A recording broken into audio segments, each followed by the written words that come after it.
On today's episode of the Locked On NHL podcast, the Edmonton Oilers started from the bottom. Now they're here.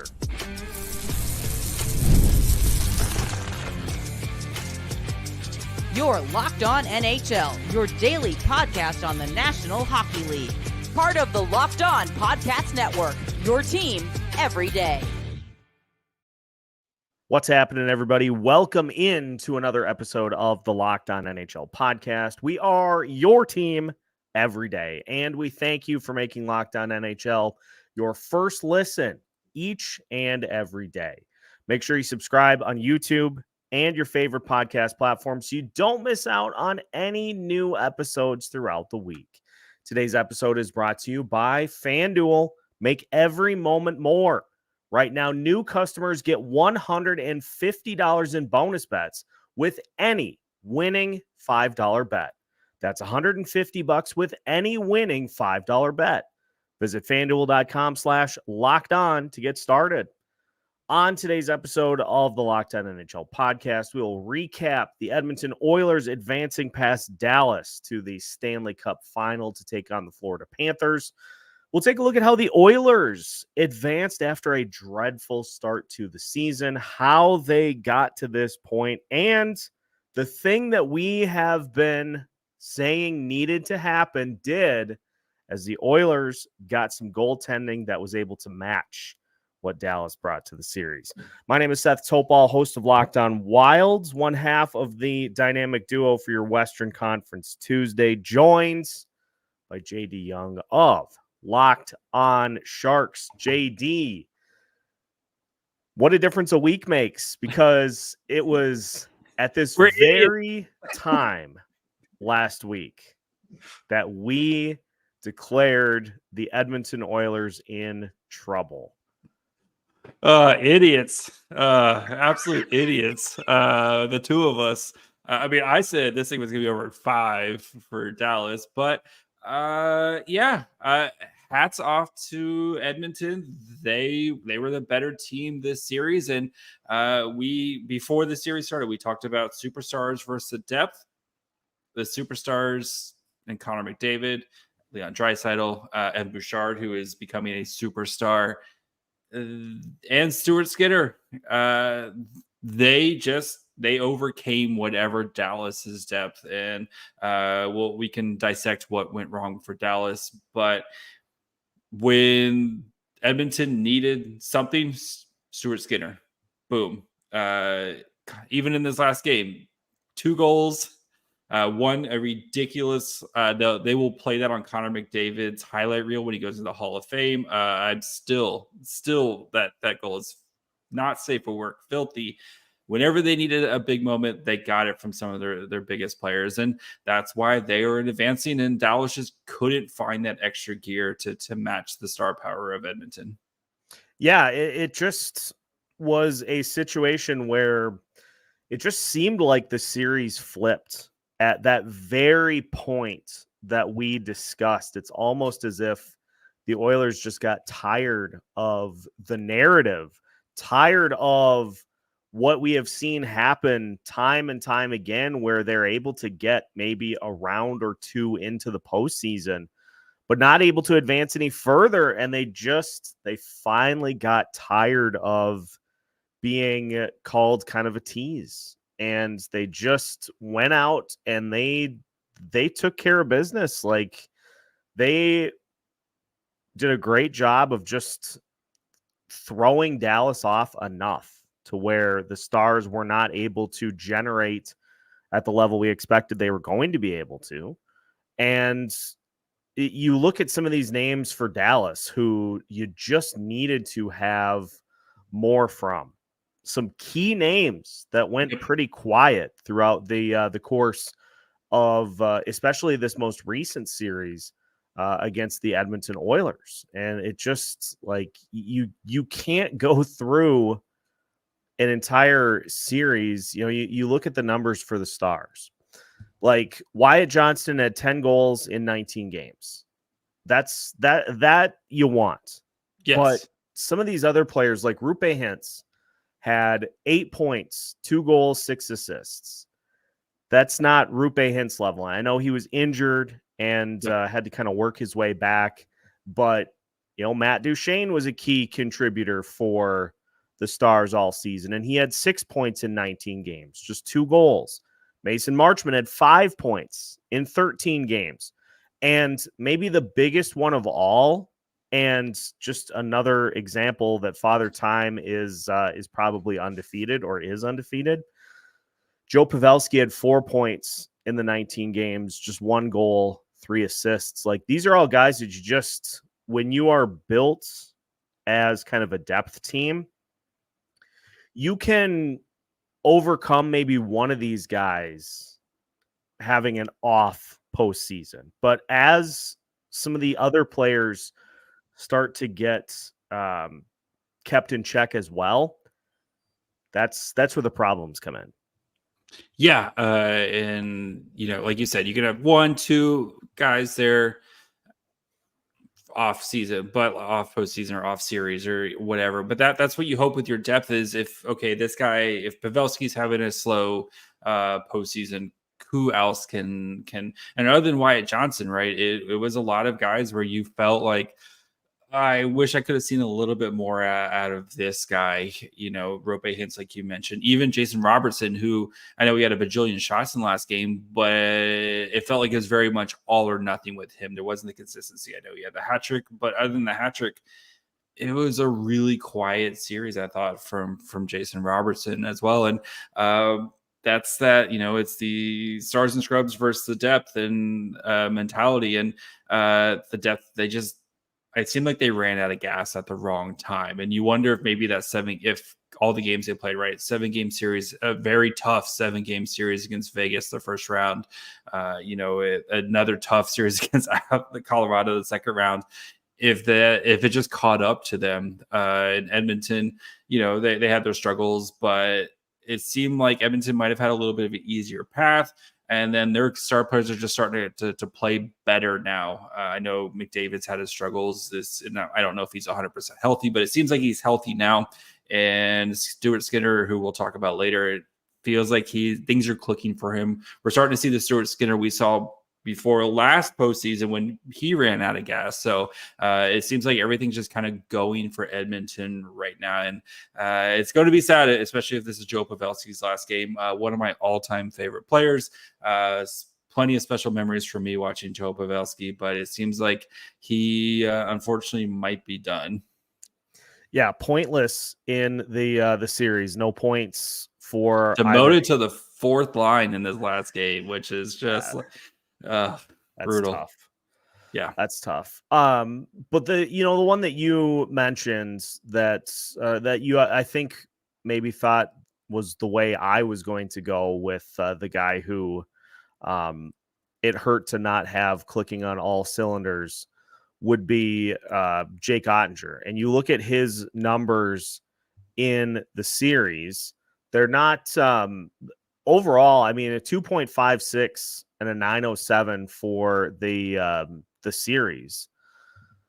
Those aren't terrible numbers, but then you look at Stuart Skinner, he had a 1.91 goals against and a 922 save percentage. And especially in a game like this, especially in an elimination game. Yeah. Just bizarre that the Stars faced 10 total shots. 8 for 8 at even strength was Oettinger, but then right off the bat in the first period, you give up 2 power play goals, and that is just we've talked about this a few times over the last couple of months. Is you just can't afford to put yourself in that sort of a hole, especially in an elimination game. Like I know the Dallas Stars are more than capable of erasing 2, 3, 4 goal deficits very quickly. Yep. But it's a different thing in the postseason. Like it's a different animal because there just are so many other things that can kind of get in the way of you being able to make a comeback. And one of them is a goalie just deciding, okay, I'm going to steal the show. I'm going to just take this game into my hands. And there's no way you're going to get the game tying goal. Yeah, and Oettinger, who kind of felt like this year there was a little bit of up and down play with him. It seemed like he was playing much better in the Colorado series. But again, I think in this series, Stuart Skinner was the better goaltender. And if, we've seen it a bajillion times, right? A lot of times, if you just have the better goalie or whichever goalie's playing better at that time, it goes a very, very long way in deciding the series. And I want Jake Oettinger, I think, is going to have a very long offseason kind of thinking about what could have been for him. And yes, that Connor McDavid goal, like, I don't care who's back. Nobody stop that. Yeah. But like, it stinks for Oettinger because he just really didn't get a chance to get into a groove because he just didn't face a lot of shots. And Stuart Skinner, who was pummeled all night with shots, just stood up to every test that was asked of him. And now he's going to be playing in the Stanley Cup. Yeah, now he gets to lock horns with Sergei Bobrovsky. It was not an easy road for the Oilers to get to this point by any stretch because the Oilers were the ones that got the coach carousel going. They started. They put their token in the coach carousel first. And after the season started, we'll forget about that Columbus thing, but yes. Yeah. Thank you. Mike Babcock got it started. First in-season coaching move that was made was the Edmonton Oilers. And so we'll talk about them digging out of an early season funk and what got them to the Stanley Cup Final as we continue today's episode of the Locked On NHL podcast after this. Today's episode of the Locked On NHL podcast is brought to you by FanDuel. Ladies and gentlemen, it is winner take all time in both the NBA and the NHL. And FanDuel is giving you a shot to bring home a big win of your own. Right now, new customers get $150 in bonus bets with any winning $5 bet. That's $150 to bet on spreads, money lines, player props, and more. Now, it is obviously going to be a minute before the Stanley Cup Final gets going, and this is where Major League Baseball's slate of daily games comes in handy because you want to be able to get that $150 in bonus bets. So crack open the MLB slate, pick whoever the Colorado Rockies are playing or the Chicago White Sox and bet on that team. And then you've got all of your bonus bets to go overs and unders all throughout the Stanley Cup Final. I call that a winning formula, if I do say so myself. Whatever your choice is, make sure to head to FanDuel.com/locked-on and make every playoff shot count. FanDuel, America's #1 sportsbook. Welcome back to today's episode of Locked On NHL. Once again, we thank you for making Locked On NHL your first listen each and every day. Make sure to like this video and subscribe if you're listening on YouTube or if you're watching on your TV. There are a lot of different ways to take in the Locked On NHL podcast, whether it be on your phone, on your TV, on your laptop, or if you're listening in the car on the go. There are so many ways. We thank you for choosing whichever product or platform you choose to tune in. The Edmonton Oilers had to dig out of an early season hole. JD, listen to these numbers. Before, this was during the Jay Woodcroft tenure, which was a 3-9-1 record. I've seen worse. Yeah, the San Jose Sharks are the only team that had a worse record than that in the standings. The only team I lived through worse. They had 5 points at that point. Edmonton had 7. 2.69 goals for, 3.92 goals against. So 35 goals in those 13 games, 51 goals allowed. And the power play was not doing particularly well, clocking in at just 19.6%. Although it's not terrible. Average-ish. It's not Oilers power play. Yep. Actually, that's their net power play. I beg your pardon. They were at 23.9%. That's much better. Penalty kill is at 70%. And, it just was so weird to see the Oilers look completely off. Like they just did not look like the Edmonton Oilers that we have come to know over these last several seasons. And you lose a game to the San Jose Sharks. All the different sound bites throughout the year, Connor McDavid seemingly getting more and more frustrated. It was really a tenuous start to the season for the Oilers, and it really looked at that point, but this is always why they say is not how you start, it's how you finish. At that point in the season, things looked a little dicey for the Oilers, but they certainly made up for it down the stretch. Yeah, I mean, I vividly remember that game that they had lost to the Sharks, and a lot of people pointed to that game as a potential night for Woodcroft to get fired. He ended up surviving a couple more days after that, as the Sharks, who I think that was their second win of the season, they'd won against the Flyers, and then they lost, or then the Sharks ended up beating the Oilers that Thursday night. But yeah, there was a lot of questions about the Oilers, and if this was going to, Jack Campbell was basically dead, shipped out to the AHL, where he, I remember there was a Jack Campbell watch even in the AHL. We're watching highlights of him just not be able to do kind of basic things. But credit to this team, right? This is showing that mental fortitude, that kind of cliche, like they rallied around and found a way to get this thing back on track. And if I remember correctly, they had a monster win streak that really counteracted this early kind of losing streak that they went through, and I think really propelled them going forward. And it's surprising too is throughout the entire, they need to find goaltending help, and they decided they're just going to stick with Stuart Skinner, and he's going to be their guy, and hope maybe Campbell comes back, maybe he doesn't. But they kind of stuck with their guns and thought that this team could kind of figure things out if they got a new voice in the room, and they sure did. Yeah, the timeline of this is fascinating. So they make the move, they part ways with Jay Woodcroft. They win a couple of games against New York and then Seattle.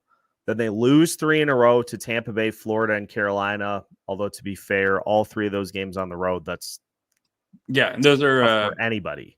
Hashtag good teams, right? Yeah. And then after that, they went on a 1, 2, 3, 4, 5, 6, 7, 8 game winning streak. So they won 8 in a row there. Then they lost 3 in a row, again to Tampa Bay, Florida, and this time the New York Islanders. But then after that, as you said, on Thursday, December 21st, heading into the game against the New Jersey Devils, they were 13-15-1. They won 16 games in a row to get themselves to 29-15-1. And that was the point. That was the point where everybody was like, okay, we're back. Oilers are back. They had vaulted themselves back into the top 3 in the Pacific Division by that point. And they never relinquished the spot in the top of the Pacific Division standings after that point. They flirted with the top spot. They were able to upend the Vegas Golden Knights, who held through probably the first almost half of the season. That second spot, they propelled over them. And, it really just was a pretty crazy end to the season. But it just goes to show you that, the Minnesota Wild went through this season too. Obviously, they had much less success than, say, the Oilers did. But even if you have all your ducks in a row, have everything lined up perfectly ready to rock, sometimes the messaging and the push forward just gets kind of stale. It falls on deaf ears.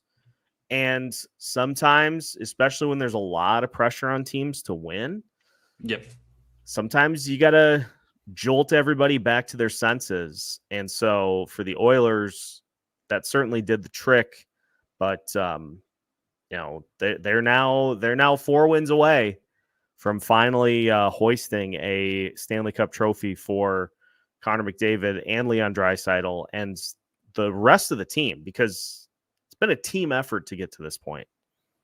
Yeah, I think that's the most surprising thing, right? Because we spend so much time talking about McDavid and Draisaitl and, will they get some help? And it's been such a team effort to get this thing going. Look at like the players who were on the ice, like Adam Henrique, who they got from the Ducks at the trade deadline. And, like some of these guys who, Henrique, who's been there and done that type of player, where maybe some guys just kind of taking a little bit of a backseat role with that. You hear that cliche, especially this time of year, guys taking a backseat for the greater good of the team. And it might be true now. And maybe just guys are kind of fitting into their place, right? Darnell Nurse, who is vastly overpaid for his role, but Evan Bouchard has vaulted himself into that top defenseman, and now Nurse can play more of that secondary role defenseman and more of a defensive defenseman, and let Bouchard just go bananas like he did all postseason, right? Hyman, who's been an absolute killer in front of the net, but guys like Henry, guys like our favorite player Corey Perry, these guys are just kind of, we know our role. We're going to come out and we're going to do it well, and we're going to take a little bit of pressure off McDavid so he doesn't have, and Draisaitl so they don't have to do it. And when we need to kind of break glass in case of emergency and put those guys together, that that's going to work. And it's credit to you have 2 major stars, superstars, including the best player in the world, but the rest of these guys who've kind of just been able to chip away at this thing and turn Edmonton, who you and I probably never would have talked about as being a defensive juggernaut, that's what they've become this postseason. They have been able to shut teams down, and it's a different way to win that we've seen from Edmonton, right? Edmonton's always tried to outscore. I think back to, was it 2 years ago? One of the times when they played the Kings, they keep playing the Kings, where it was just like, okay, whoever gets the 7 points is probably going to win each game. Yep. And that was just the entire series. And now we have a 2-goal lead and we're not getting offensive going, but we just don't think you're going to be able to put up 3 goals on us. And that's how they won Game 6.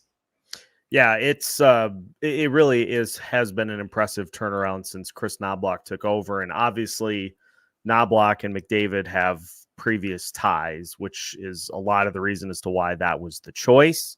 But I want to just leave you with this before we turn our attention to Stuart Skinner, and also to just some of the work that the Oilers have done on special teams here in the postseason. The Oilers, after they made the move, 46-18-5. That was best in the NHL, most wins in the NHL, most points in the NHL. They scored 257 goals in that span, which was right up near the top of the list, and allowed just 185 goals. So they got everything nicely tightened up the rest of the season. It took a few games to kind of get things going. But as we mentioned, Stuart Skinner was locked in for the final game of the series against the Dallas Stars. We'll talk about how he stacks up in the Stanley Cup Final, as well as the road for Skinner to get to this point. It has not been a smooth path. We'll talk about all that as we finish today's episode of the Locked On NHL podcast after this.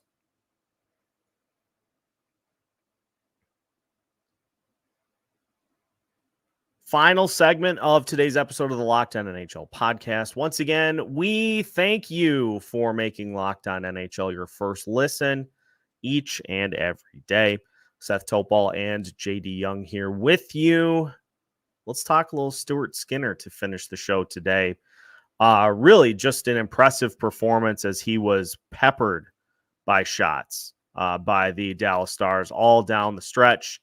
Gave up just the 1 goal in the third period, but this was exactly what we talked about literally a week ago, is if the Oilers are going to be able to come back to win this series, Stuart Skinner has got to find a way to win that battle against Jake Oettinger. And the final 3 games of the series, he absolutely did that.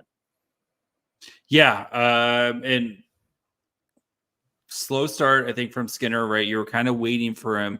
But yeah, this series, he went blow for blow with Oettinger. And going into it, we both picked Oettinger to, we kind of thought Oettinger was going to be the big difference between the two teams. And Stuart Skinner, and especially you mentioned the penalty kill. He on the penalty kill, according to Money Puck.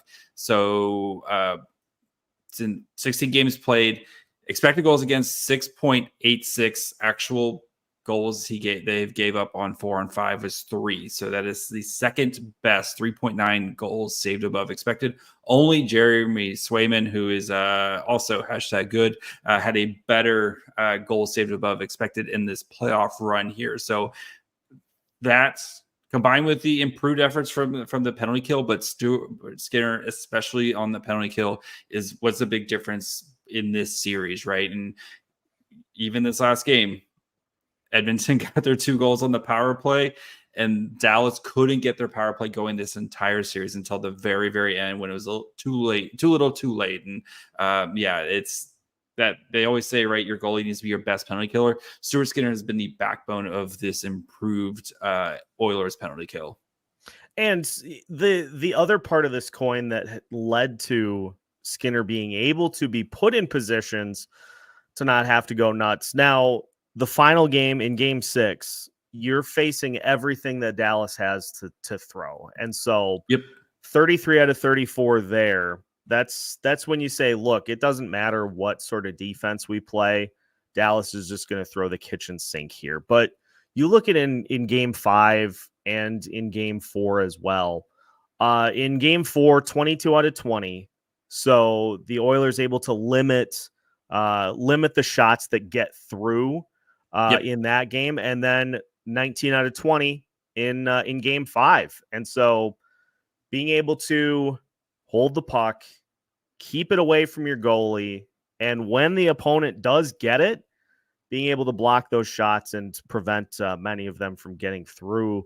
Like this is, if the Oilers can do this to Florida, that's going to give them a good shot in this series. But it's when you see some of that stuff revert back to previous series where it seems like every shot's getting through, or screens on goalies, all those little detail things is what can make the difference, and what can lead to your goalie helping you storm back to win a series.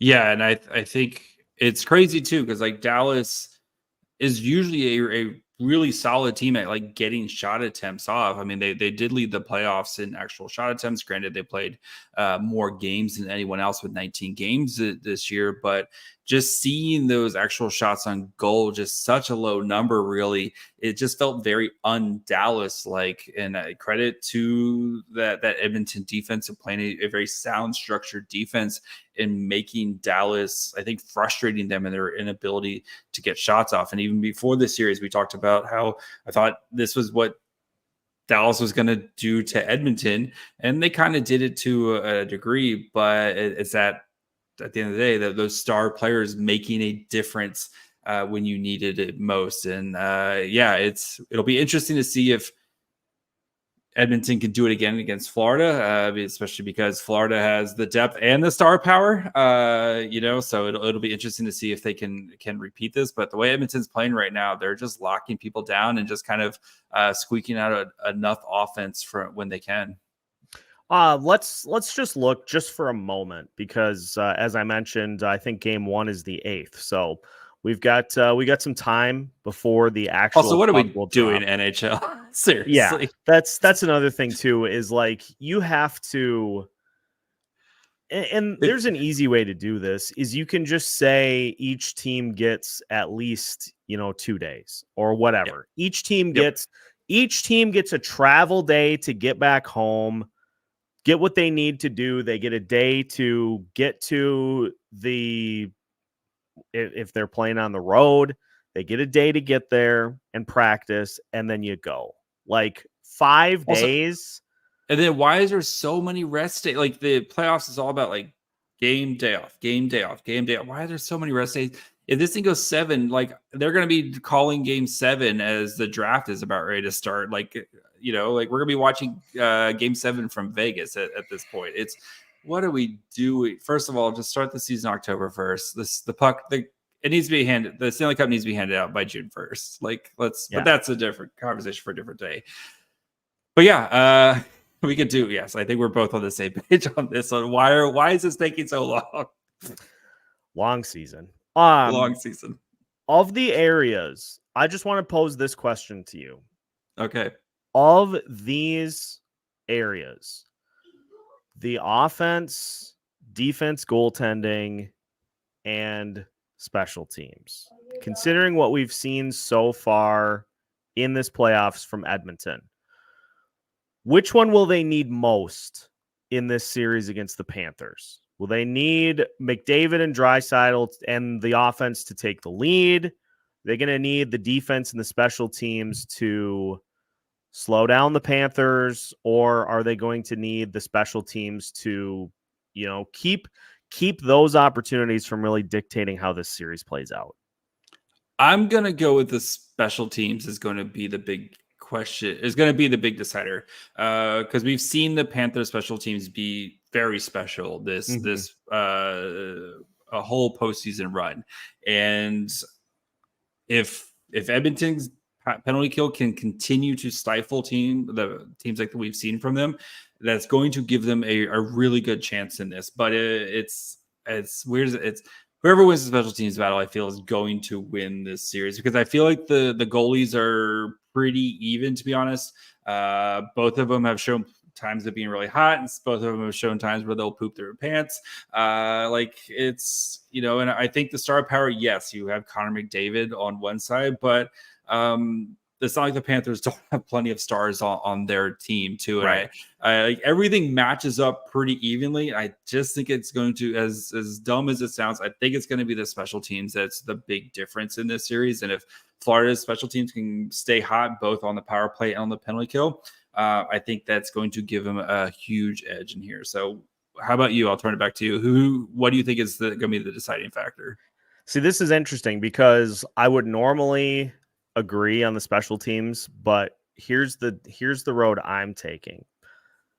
This is the first time that Connor McDavid and Leon Draisaitl have gotten to the Stanley Cup Final. Go win the thing. Like, you guys are the best of the best. Show why.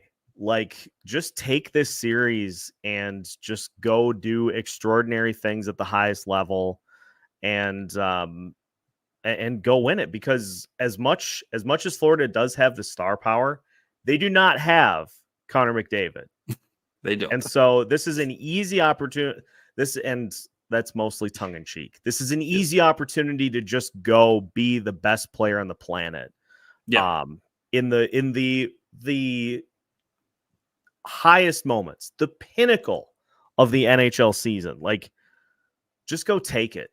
Just follow Herb Brooks' advice and go out there and take it.